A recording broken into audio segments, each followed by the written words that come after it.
Beredarnya surat rekomendasi dari Dewan Kehormatan Perwira kepada Prabowo Subianto sebagai anggota TNI masih menjadi tanda tanya. Kali ini Wiranto yang ketika surat itu dikeluarkan masih menjadi Panglima TNI angkat bicara untuk menjelaskan terkait dengan surat tersebut. Kita akan simak informasi selengkapnya. Bentuk dan bertugas pada tahun 1998. Nah, saudara-saudara sekalian, tentu saya melihat penjelasan-penjelasan tentang DKP ini banyak sekali ragam dan perbedaannya antara satu dengan yang lain. Saya paham bahwa memang di sana-sini ada kepentingan politik ya, yang kemudian menyebabkan adanya perbedaan tafsir atau pemberitaan yang salah mengenai DKP yang telah kita gelar beberapa tahun yang lalu. Sehingga bukan membuat masyarakat menjadi jelas, tetapi justru membingungkan masyarakat. Maka saya di sini hari ini perlu untuk menjelaskan, perlu untuk menjawab pertanyaan dari banyak pertanyaan yang saya dapatkan dari para masyarakat maupun dari saudara-saudara sekalian kalangan wartawan.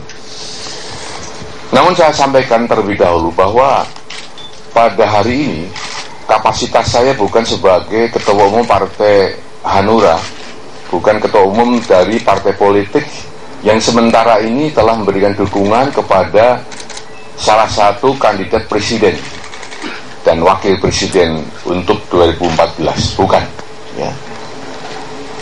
Kapasitas yang saya gunakan pada siang hari ini dalam memberikan penjelasan kepada saudara-saudara sekalian adalah kapasitas saya sebagai mantan Menteri Pertahanan Keamanan, Panglima Angkatan Bersenjata Republik Indonesia. Itu yang pertama. Yang kedua, kapasitas saya sebagai seorang Muslim yang diwajibkan untuk meluruskan sesuatu yang tidak benar dengan tangan kalau bisa, atau dengan mulutnya, atau mulutnya tidak bisa dengan doanya. Dan hari ini saya akan meluruskan sesuatu yang tidak benar, baik dengan mulut dan dengan tangan saya, lewat tulisan-tulisan yang nanti akan saya serahkan kepada saudara-saudara sekalian setelah wawancara ini kita selesaikan. Yang ketiga, juga kapasitas saya sebagai mantan prajurit yang masih melekat ya di dada saya, Sabta Marga dan Sumpah Prajurit tentunya. Di sana ada marga ketiga yang menyatakan bahwa kami sebagai kesatria Indonesia yang bertakwa kepada Tuhan Yang Maha Kuasa serta membela kejujuran, kebenaran, dan keadilan. Nah, dengan pedoman tiga hal inilah saya akan berbicara. Oleh karena itu, jangan ditafsirkan bahwa apa yang saya sampaikan akan menyerang seseorang, akan mendiskreditkan seseorang, atau dalam rangka kampanye, bukan. Tetapi semata-mata betul-betul untuk mencari kebenaran, untuk meluruskan yang salah ya, mudah-mudahan apa yang akan saya jelaskan ini betul-betul dapat bermanfaat bagi siapapun yang saat ini menginginkan kebenaran dari apa yang telah kita lakukan di tahun 1998. Dari rangkuman pertanyaan yang sudah saya inventarisasi baik dari masyarakat maupun wartawan, ada 10 pertanyaan yang akan saya jawab. Ya, dengan demikian maka nanti tidak akan ada tambahan pertanyaan karena semua rangkuman pertanyaan sudah saya seleksi dan dapat 10 pertanyaan. Saya akan jawab satu persatu. Setuju ya? Baik. Yang pertama, ada pertanyaan, bagaimana tanggapan Bapak tentang masalah rekomendasi DKP atau Dewan Kehormatan Perwira terhadap kasus penculikan di tahun 1998 yang saat ini telah beredar di masyarakat dan melibatkan salah satu kandidat presiden. Apakah Bapak setuju hal itu merupakan pembocoran rahasia TNI? Itu pertanyaannya. Nah, jawaban saya adalah bahwa saya menganggap bahwa hal itu bukan pembocoran rahasia ya. Mengapa demikian? Karena kasus itu, kecuali menyangkut institusi TNI, juga yang menjadi korbannya adalah masyarakat sipil. Dengan demikian maka TNI tidak mungkin untuk mengklaim bahwa hal tersebut merupakan rahasia TNI yang absolut. Ya, itu yang pertama. Yang kedua, saudara-saudara sekalian, selaku Panglima ABRI saat itu, sekarang Panglima TNI, atas kasus itu saya kemudian telah melakukan pengusutan dan penghukuman ya, kepada para pelaku penculikan yang terlibat pada kasus yang dimaksud. Hal itu saya lakukan karena memang kewajiban Panglima TNI waktu itu untuk segera melakukan penjelasan kepada publik apa yang sebenarnya terjadi, ya, sehingga dilakukanlah pembongkaran dari kasus itu lewat pengusutan dan menghukum siapa yang bersalah. Nah, saudara-saudara sekalian, dalam pelaksananya dari proses pembongkaran, pengusutan, penghukuman sampai dengan rekomendasi Dewan Kehormatan Perwira yang kemudian saya bentuk, sampai dengan laporan kepada Presiden, sampai dengan surat keputusan Presiden, itu semuanya merupakan tahap-tahap yang secara terus-menerus saya sampaikan kepada publik. Ya.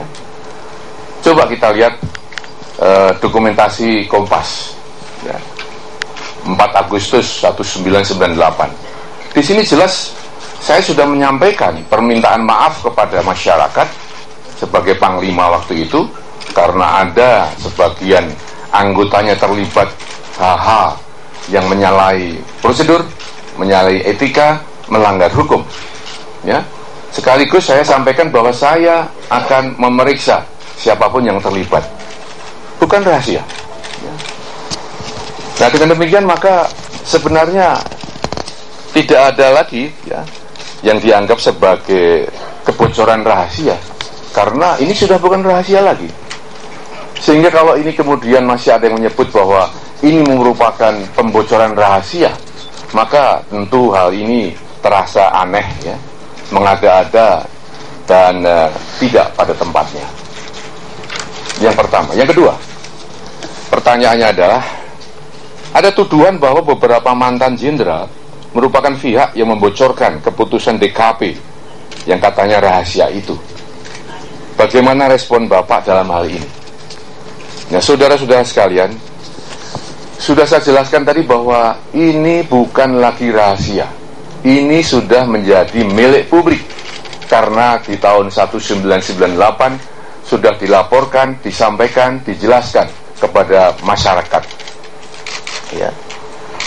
Nah, kalau kita berbicara produk ini disimpan di mana, tentunya ada satu prosedur bahwa segala surat menyurat, segala keputusan yang menyangkut TNI atau ABRI saat itu ya, disimpan di Sekretariat Umum Mabes TNI, ya, Sekretariat Umum Mabes ABRI saat itu.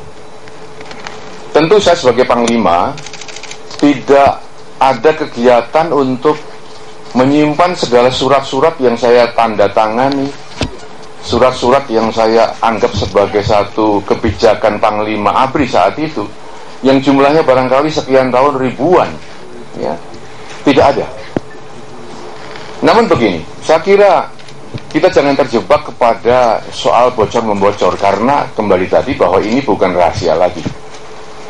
Tapi yang terpenting adalah bagaimana kita bersama-sama melakukan satu langkah-langkah untuk membuktikan autentikasi dari surat itu, mengklarifikasi bahwa surat yang beredar sekarang, produk Dewan Kehormatan Perwira, itu benar atau salah. Ya.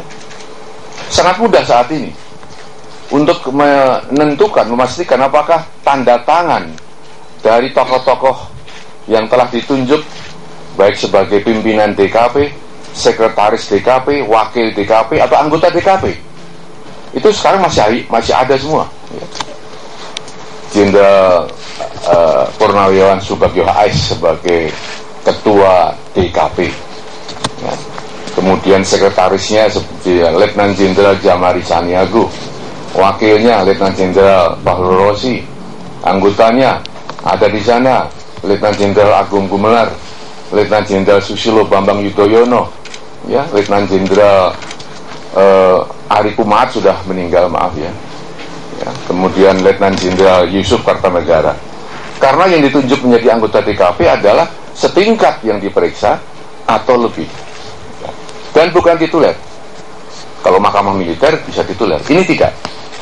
Dan mereka masih ada. Tanda tangannya bisa diautentikasi.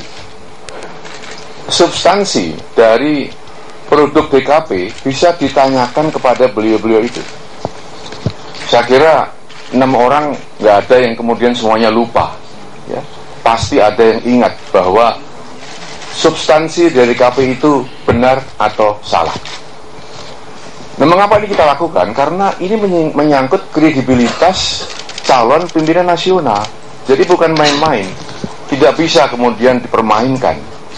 Tidak kemudian bisa, ya, dilakukan satu langkah-langkah untuk melakukan deviasi dari substansi bunyi surat di DKP itu. Karena sekarang saya perhatikan banyak kalangan yang kemudian mendiskursuskan ini asli apa tidak, ini dokumen abal-abal, ini dokumen yang tidak, ya, resmi dan sebagainya. Saya kira justru tugas kita untuk meneliti itu, apakah itu, ya, otentik atau tidak. Yang ketiga, pertanyaannya yang saya terima adalah ada tuduhan bahwa pembocoran rekomendasi DKP serta penjelasan beberapa tokoh militer yang ditunjuk sebagai bagian dari DKP merupakan langkah yang sangat disesalkan, ya, disebabkan ada perasaan dengki, dendam, iri hati karena kalah bersaing dan sebagainya. Bagaimana pendapat Bapak? Teman-teman sekalian, dalam tubuh TNI atau institusi ABRI saat itu, persaingan itu wajar. Persaingan antar perwira itu merupakan persaingan yang sportif, ya, dan tidak kemudian disertai dengan rasa dendam dan iri hati. Sebagai contoh saja, saya angkatan 68 diangkat sebagai Panglima ABRI menggantikan angkatan 61. Berarti saya melewati waktu itu 7 angkatan sekaligus. Apakah beliau-beliau itu kemudian sakit hati dan dendam kepada saya? Bukan. Tidak pernah. Ada loyalitas yang melekat dalam institusi TNI yang juga melekat pada setiap oknum-oknum perwira di sana. Tidak ada. Contoh lain misalnya, 2004 saya bersaing dengan Jenderal Purnawirawan Susilo Bambang Yudhoyono, ya, untuk menjadi Presiden Republik Indonesia. Yang jadi siapa? Presiden Susilo Bambang Yudhoyono. Apakah saya sakit hati, dendam, iri hati? Tidak.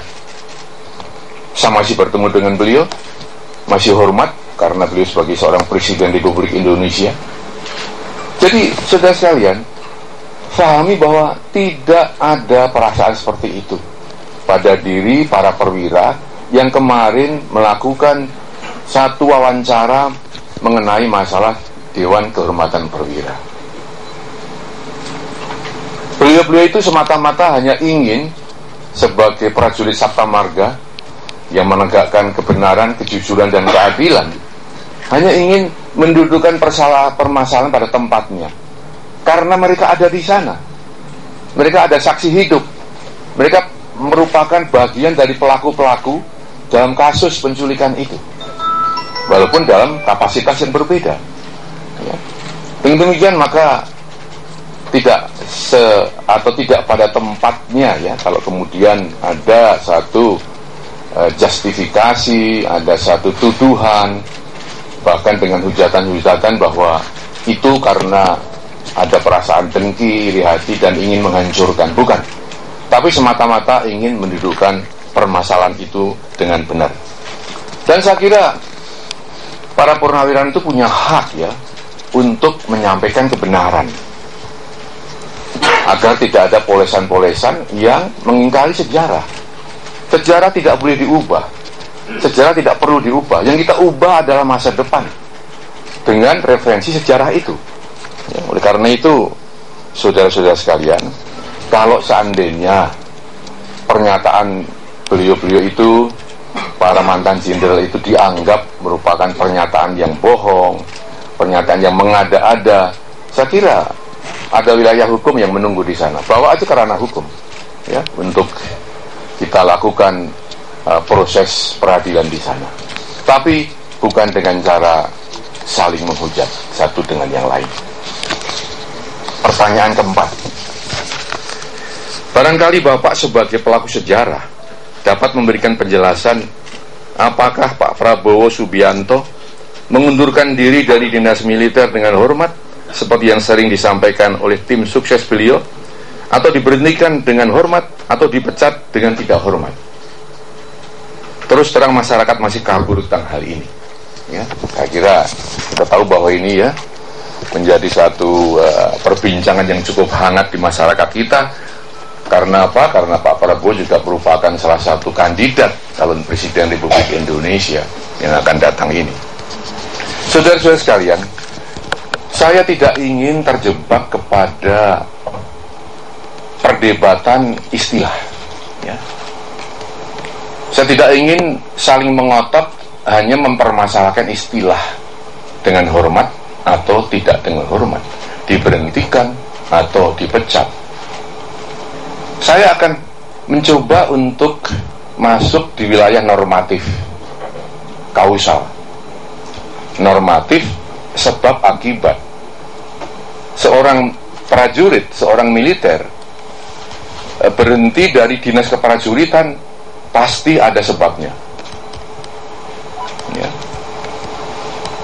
Diberhentikan dengan hormat, sebabnya karena sudah habis masa dinasnya, karena cacat akibat operasi sehingga tidak bisa melanjutkan tugas, karena sakit kronis sehingga tidak bisa melanjutkan tugasnya, atau karena atas permintaan sendiri dan diizinkan oleh atasannya, maka dia berhak untuk berhenti dengan hormat. Di sisi lain ada berhenti tidak dengan hormat. Karena apa? Karena melanggar sabta marga, sumpah prajurit, etika keprajuritan, melanggar undang-undang, melanggar hukum yang berlaku di Indonesia. Diberhentikan tidak dengan hormat. Maka tatkala Pak Prabowo Subianto waktu itu sebagai Letnan Jenderal, sebagai Panglima Kostrad, nyata-nyata oleh Dewan Kehormatan Perwira telah dibuktikan bahwa beliau terbukti terlibat dalam kasus penculikan ya, maka tentu diberhentikannya itu sesuai dengan norma yang berlaku. Dengan demikian maka tidak dengan hormat sudah tidak lagi relevan untuk kita perdebatkan ya, karena sudah jelas bahwa sebabnya jelas, berhentinya jelas. Terpulang kepada masyarakat untuk membuat istilah yang bagaimana.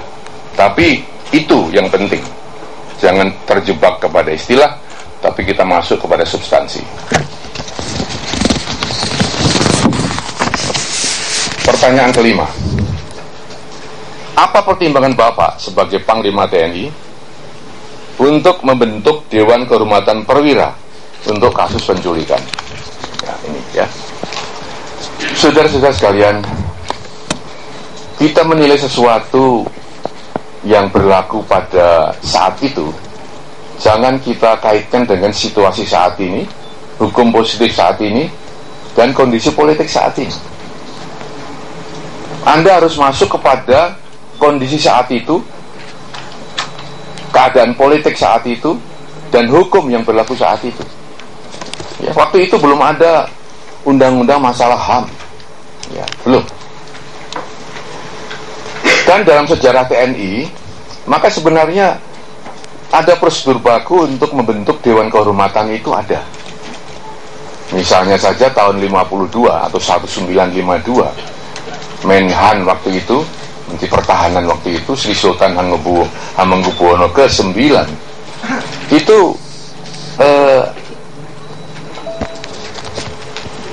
mengangkat Dewan Kehormatan untuk menyelesaikan kasus Kolonel Bambang Sukerno tahun 50-an itu, ya, 52. Lalu pada kasus tahun 80-an itu ada kasus Ferrari Permesta, ya, yang diselesaikan lewat Dewan Kehormatan juga. Selanjutnya pada kasus tahun 50-an, ya 50-an maaf, tahun 80-an ada kasus Santa Cruz, ya, di mana ada penembakan yang dianggap brutal di kuburan Santa Cruz di Timor saat itu, Timor Leste.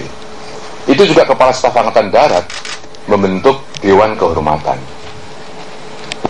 Di tahun 98, tatkala saya sebagai Panglima ABRI menghadapi kasus penculikan, saya juga menggunakan perangkat Dewan Kehormatan Perwira untuk mengetahui sejauh mana perwira menengah atau perwira tinggi yang terlibat di dalam kasus itu. Mengapa itu digunakan? Sebenarnya itu untuk mencegah agar Panglima tidak serta-merta membuat keputusan pribadi yang barangkali ada sangkut pautnya dengan hal-hal yang bersifat kepentingan pribadi, interest pribadi. Itu dihindari dengan membuat Dewan Kehormatan Perwira, ya. Dan hasilnya sudah jelas, ya, bahwa Dewan Kehormatan Perwira masalah kasus penculikan tahun 1998 merekomendasikan Panglima Kostrat waktu itu untuk diberhentikan dari dinas keprajuritan, dan itulah yang berlaku. Pertanyaan ke-6, saudara-saudara sekalian, dalam debat calon presiden, Pak Prabowo menyatakan apa yang dilakukan sekitar 1998 merupakan bagian dari tugasnya untuk membela negara. Selebihnya tanyakan saja kepada atasan saya, ya. Sebagai Panglima ABRI saat itu, Bapak adalah atasan dari Pak Prabowo. Terus terang masyarakat menunggu penjelasan dari Bapak. Nah, ini banyak yang bertanya kepada saya. Saya nggak ikut perdebatan, tapi ikut terlibat, nama saya di sana, dan harus menjawab, ya. Kalau tidak saya jawab, ada sesuatu yang hilang dari perdebatan itu. Maka di sini saya memberikan penjelasan secara normatif begini, ya. Penculikan itu atau aksi penculikan oleh oknum, ya, saya katakan oknum, ya, Kopassus Angkatan Darat, itu dilakukan pada medio Desember tahun 1997 sampai dengan Maret 1998, ya. Pada saat penculikan berlangsung, Panglima ABRI-nya waktu itu masih Jenderal Purnawirawan almarhum sekarang Faisal Tanjung. Nah, pada saat bulan Maret, 7 Maret tepatnya, ya, pada saat kasus itu harus dibongkar, terungkap, diusut, saya kebetulan sudah mengganti sebagai Panglima ABRI, ya. Dengan demikian, waktu kasus itu terjadi, Panglimanya masih yang lama, waktu pengusutan, Panglimanya yang baru, saya. Saudara sekalian, saya koordinasi dengan Pak Faisal Tanjung waktu itu. Saya tanyakan kepada beliau, Pak, apakah Bapak pernah memerintahkan untuk menculik? Apakah Bapak pernah memerintahkan untuk melakukan aksi-aksi represif? Beliau mengatakan tidak. Tidak pernah saya, kan begitu. Betul-betul tidak pernah. Saya pun mengatakan saya juga tidak pernah. Saya melanjutkan kebijakan ABRI waktu itu menghadapi mahasiswa, aktivis, demonstran dengan cara-cara persuasif, dialogis, komunikatif, bukan dengan cara-cara represif. Cara-cara kekerasan dan represif hanya digunakan apabila terpaksa dan betul-betul atas perintah Panglima. Itu. Ya, dengan demikian maka saudara-saudara sekalian, ya, tidak ada kebijakan dari pimpinan TNI atau pimpinan ABRI yang ekstrim waktu itu untuk memerintahkan melakukan penculikan. Tidak ada. Dan pada saat saya dialog dengan Pak Prabowo Subianto saat itu, pada saat saya menanyakan kenapa melakukan hal itu, maka saya yakin bahwa itu dilakukan atas inisiatif sendiri, atas dasar analisis keadaan yang berlaku saat itu. Ya, ini ada di Kompas juga sudah ditulis. Ini sudah saya laporkan juga kepada Pak masyarakat. Jadi bukan hal baru ya. Mungkin bagi wartawan yang waktu itu masih umur 5 tahun ya, sekarang nggak tahu ini. Tapi ini ada ya. Jadi sangat dianggap ini hal yang baru. Ini jelas hasil analisis pribadi, bukan perintah Panglima ABRI, bukan perintah atasan beliau. Ini supaya jelas ya. Kembali tadi ini hanya pembenaran dari apa yang sekarang simpang siur itu. Ya. Kemudian pertanyaan yang ketujuh. Sampai saat ini masih ada pemberitaan bahwa Bapak selaku Panglima ABRI merangkap Menteri Pertahanan Keamanan, Menhan Pangap, terlibat dan ikut bertanggung jawab terhadap kasus penembakan Trisakti, kasus kerusuhan Mei dan penculikan di tahun 1998. Bagaimana tanggapan Bapak? Nah, saudara-saudara sekalian, ini penting saya jelaskan ya, karena masih juga itu terus ya berlangsung dakwaan tuduhan semacam itu. Saudara-saudara sekalian, dalam setiap kasus, dalam setiap peristiwa, selalu saja ada dua pihak ya. Khusus untuk kasus penembakan, kerusuhan, penculikan. Menuju Headline News bersama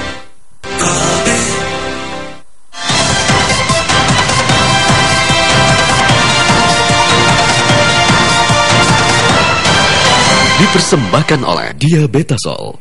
Saat puasa walau diabetes, saya tetap jalani 3C. Batasi jumlah kalori, pilih jenis yang baik, dan atur jadwal makan. Saya minum Diabetasol 2 kali. Sebelum tidur dan sahur. Selamat berpuasa. Raih berkat Ramadan dengan aktivitas positif dan sehat. minum Proma saat sahur, berbuka, dan sebelum tidur. Selamat menunaikan ibadah puasa. Dari Proma, ahlinya lambung. Selamat siang pemirsa, Anda menyaksikan Headline News pukul 14 waktu Indonesia Barat. Kita akan langsung kembali bergabung ke Menteng, Jakarta Pusat untuk mengikuti keterangan pers atau konferensi pers dari mantan Panglima ABRI Jenderal TNI Purnawirawan Wiranto terkait beredarnya surat Dewan Kehormatan Perwira atau DKP. Disimpan di markas Kompi, tapi toh terjadi seperti itu. Maka tugas saya adalah mengusut dan menghukum pelakunya itu. Dan itu sudah saya lakukan. Sambil saya minta maaf kepada masyarakat luas atas kejadian itu. Lalu peristiwa kerusuhan. Kerusuhan itu dipicu karena ada penembakan tanggal 12 Mei 98, tanggal 13 Mei 98 penguburan jenazah yang tertembak. Maka pada saat penguburan itulah kemudian dilanjutkan kerusuhan massal di Jakarta dan di kota-kota besar lain di Indonesia. Saudara sekalian, apa yang saya lakukan? Tidak membiarkan, tetapi kemudian kerusuhan tanggal 13 mulai, memuncak tanggal 14, tanggal 15 pagi, sudah dapat saya netralisir. Keadaan di Indonesia sudah dapat saya kuasai, termasuk Jakarta. setelah saya mendatangkan pasukan Kostrad dan pasukan marinir dari Jawa Timur. Jadi hanya 3 hari atau 2,5 hari, karena mulai jam 11 siang tanggal 13 itu. Hanya 3 hari bisa diredam. Bandingkan dengan apa yang terjadi di Thailand, di Mesir, Syria, bahkan kemarin Libya, saat ini juga di Cina. Ada. Tidak mudah untuk meredam kerusuhan hanya dalam tempo 3 hari dalam kategori kerusuhan secara atau berskala nasional. Ya. Saudara sekalian, apa yang terjadi pada saat meredam kerusuhan itu? Ya. Kita dengan sangat yakin ya, mencoba untuk menetralisir berbagai sumber yang akan ikut campur itu, sehingga demokrasi, reformasi, pergantian pimpinan nasional dapat berjalan tanpa menimbulkan kerusakan yang besar secara nasional. Dan itu sudah kita lakukan. Lalu peristiwa penculikan, saya katakan tadi bahwa kebijakan Panglima ternyata dilanggar. Ada prajurit yang tidak menaati kebijakan itu melakukan penculikan ya. Dan yang saya lakukan adalah pengusutan dan penghukuman kepada siapa-siapa yang terlibat ya di dalam hal-hal yang negatif itu. Jadi jangan sampai disampuradukan ya. Panglima sebagai penanggung jawab untuk meredam, mengusut dan menghukum harus juga bertanggung jawab pada dalang kerusuhan yang milik orang lain yang mengambil keuntungan dari kerusuhan itu, mengambil keuntungan dari penculikan itu, dan mengambil keuntungan dari penembakan itu.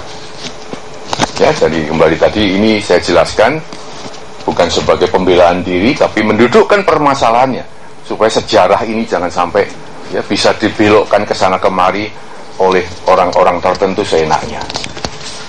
Saudara-saudara sekalian, kemudian pertanyaan ke-8 yang masih terus ya saya jumpai, ada pula pemberitaan yang menyatakan kerusuhan Mei adalah bagian dari persaingan antara Prabowo dan Wiranto. Betul kan? Ada? Apa pendapat saudara? Apa pendapat Bapak? Saudara sekalian, persaingan lazimnya dilakukan oleh 2 orang atau lebih dalam satu level. Pada level yang sama, bersaing untuk mendapatkan prestasi, bersaing untuk mendapatkan penghargaan, bersaing untuk mendapatkan jabatan yang lebih tinggi lagi. Ada persaingan di situ. Tetapi antara saya dan Pak Prabowo itu jauh ya. Saya angkatan 68, beliau angkatan 74, selisihnya 6 tahun, 6 angkatan. Pangkat saya sudah jenderal bintang 4, beliau bintang 2.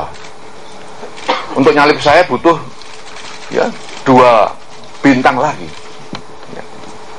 Jabatan saya sudah tertinggi di Angkatan Bersenjata Republik Indonesia, Panglima ABRI. Beliau Pangkostrat, masih 2 step lagi untuk bisa nyusul saya. Jadi persaingan yang bagaimana? Saya juga heran kadang-kadang, ini persaingan yang mana yang dimaksud? Jadi intinya tidak ada persaingan. Kalau ini kemarin ada persaingan capres dengan capres, ya kan? Yang satu terus, yang satu berhenti, ya, nggak apa-apa. Tapi itu persaingan yang fair. Dan kembali Wiranto tidak sakit hati, ya, tidak dendam dan iri hati. Saudara-saudara sekalian, oleh karena itu, kalau masih ada pendapat ya, bahwa masih ada persaingan, itu silahkan saja. Negeri ini bebas untuk berpendapat ya, asal masih dalam koridor hukum yang kita hormati bersama. Yang ke-9 adalah ya, hampir selesai.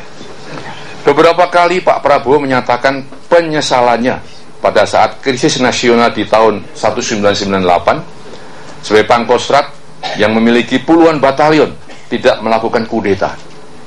Ada nggak itu? Pernyataan itu ada nggak? Ada, ya. Pada saat yang sama, Bapak sebagai Panglima ABRI merangkap Menhankam serta mendapat mandat dari Presiden sebagai Panglima Komando Keamanan dan Keselamatan Nasional atau semacam Super Semar ya tahun 1965 tidak mengambil kesempatan untuk mengambil alih negeri ini atau kudeta. Dan Bapak tidak pernah menyesal. Memang saya katakan ya di beberapa wawancara, Bapak menyesal? Tidak. Saya katakan tidak menyesal saya.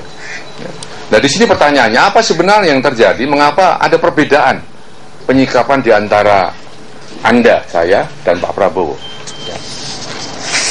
Saudara sekalian, sebenarnya perbedaannya jelas.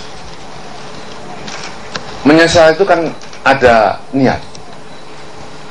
Ada niat nggak tercapai menyesal. Betul nggak? Tetapi kalau nggak ada niat nggak tercapai ya nggak apa-apa. Ya. Nah, dalam konteks itu sebenarnya begini, banyak yang tidak tahu bahwa Panglima Kostrad itu kewenangannya terbatas. Ya. Panglima Kostrad yang punya puluhan batalion, ya, punya divisi, punya brigade, punya batalion, punya tank, punya segala macam itu sebenarnya hanya bertindak sebagai panglima yang membina, melatih, dan mengembangkan kekuatan dari satuan Kostrad. Lalu siapa menggunakannya siapa? Yang menggunakan nanti adalah Panglima TNI atau Panglima ABRI. Yang berhak menggunakan pasukan Kostrad adalah Panglima TNI atau Panglima ABRI saat itu. Jadi tidak mungkin Panglima Kostrad mau kudeta, tidak mungkin. Karena tidak mungkin, ya, tidak bisa, tidak boleh mengerahkan pasukannya tanpa izin dari Panglima ABRI saat itu. Saudara sekalian, saya selaku Panglima ABRI, Menteri Pertahanan Keamanan, justru memiliki kewenangan itu, memiliki kewenangan mengerahkan pasukan. Bahkan kekuasaan saya, kewenangan saya ditambah sebagai Panglima Komando Operasi Keamanan dan Keselamatan Nasional oleh Presiden. Tapi mengapa tidak saya gunakan? Mengapa saya tidak mengkudeta negeri ini? Karena saya tidak ingin mengkhianati negeri ini, tatkala negeri ini dalam keadaan limbung. Sebagai prajurit Sabta Marga, saya justru mengamankan proses demokrasi itu supaya berjalan wajar. Negeri ini tidak diambil alih oleh militer, seperti halnya di Thailand, di Mesir, di tempat-tempat lain, di Syria.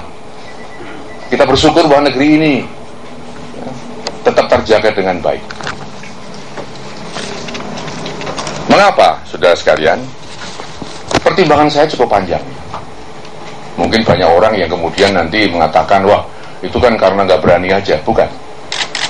Ada 3 paling tidak yang menjadi pertimbangan saya. Yang pertama adalah bahwa kalau saya ambil alih, maka sebagai Menhan Pangap, saya hanya akan berkuasa berdasarkan secari kertas dari presiden yang baru saja dijatuhkan karena gerakan reformasi. Berarti apa? Berarti saya akan memperhadapkan kekuasaan saya dengan rakyat yang terus masih menuntut reformasi. Berarti korban akan berjatuhan dalam jumlah yang besar. Apa kita tega menjadi, katakanlah, rakyat banyak menjadi korban karena hanya kekuasaan semata-mata? Yang kedua, rezim militer saat itu tidak akan diterima dalam pergaulan internasional. Pasti kita mendapatkan embargo ekonomi. Padahal ekonomi Indonesia sedang terpuruk. Kalau dijalankan embargo, maka kita tidak bisa recovery ekonomi nasional. Berarti apa? Rakyat sengsara. Hidupnya akan menderita sekali. Yang ketiga, kalau kita lakukan kudeta, maka kebiasaan itu akan terus berlanjut. Kudeta dan akan terus kudeta. Maka negeri kita, Indonesia, tidak akan stabil dan tidak akan bisa konsolidasi demokrasi, tidak akan melaksanakan reformasi seperti sekarang ini. Maka kembali saya katakan, saya tidak pernah menyesal. Yang saya sesalkan adalah bahwa setelah reformasi berjalan sudah sekian tahun, ya, sudah hampir 16 tahun tetapi harapan rakyat untuk mendapatkan keadaan yang lebih baik, lebih membahagiakan, lebih tertib, lebih tidak ada yang korup, ya, belum juga tercapai. Itu penyesalan saya. Oleh karena itu mari kita berjuang bersama-sama untuk mewujudkan itu kepada rakyat. Saudara sekalian, cukup berkeringat, gak apa-apa, teruskan.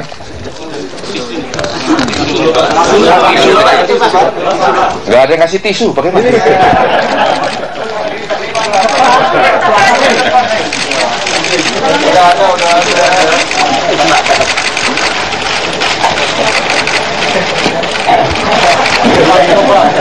Gak apa-apa, malah kelihatannya kita ya, penjelasan di padang pasir.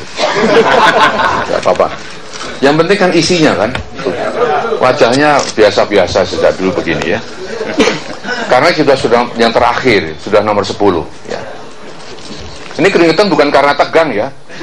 Keringetan karena panas, itu 2000 watt langsung ke muka saya, ruangan sempit, gak ada AC. Begitu. Yang ke-10, apa saran Bapak selaku sesepuh TNI melihat terbelahnya para purnawirawan TNI dan Polri akibat perbedaan dukungan terhadap Capres pada pemilu mendatang atau saat ini ya. Saudara sekalian, perbedaan itu tidak perlu dirisaukan ya. Tidak terbelah ya. Sementara ini purnawirawan itu kan sudah selesai masa dinasnya, maka dia bukan lagi prajurit-prajurit yang tidak berhak untuk melaksanakan hak pilihnya. Prajurit TNI setelah pensiun, maka hak politiknya dipulihkan, berhak dipilih dan berhak memilih. Maka tatkala masing-masing punya pilihan, ya biar saja. Ada yang milih Pak Jokowi, bagus. Milih Pak Prabowo, silahkan ya. Nggak usah dipersoalkan. Jadi tidak usah dibesar-besarkan, terbelah TNI. TNI-nya masih utuh di sana ya. Para purnawirawan punya hak untuk memberikan satu pilihan terbaik menurut versinya, begitu. Dan saya yakin, aku yakin bahwa para purnawirawan ini masih punya satu kearifan, ya, untuk dalam perbedaan masih melihara bingkai-bingkai kebersamaan kita sebagai bangsa. Saya yakin para purnawirawan sudah syarat ya dengan perjuangan dan pengalaman itu akan tidak rela untuk bangsa ini terpecah belah ya, hanya karena pemilihan umum. Saya yakin karena saya bergaul dengan beliau-beliau itu. Tapi yang terpenting adalah jangan sampai pemilu ini dinodai dengan cara-cara yang tidak fair, yang tidak jujur. Jangan sampai pemilu ini ya, ditarik ke sana kemari untuk masuk ke wilayah yang tidak lagi transparan. Itu yang justru akan membuat kita pecah sebagai bangsa. Ya, oleh karena itu teman-teman sekalian, ya, sebagai penutup, ya betul, marilah kita sama-sama mengambil bagian dari proses demokrasi yang kita jalankan ini, agar pemilu 2014 ini yang sudah kita mulai dengan netralitas TNI di tahun 1998 tatkala saya masih menjadi Panglima ABRI, itulah pertama kali TNI melaksanakan netralitas dan berhasil.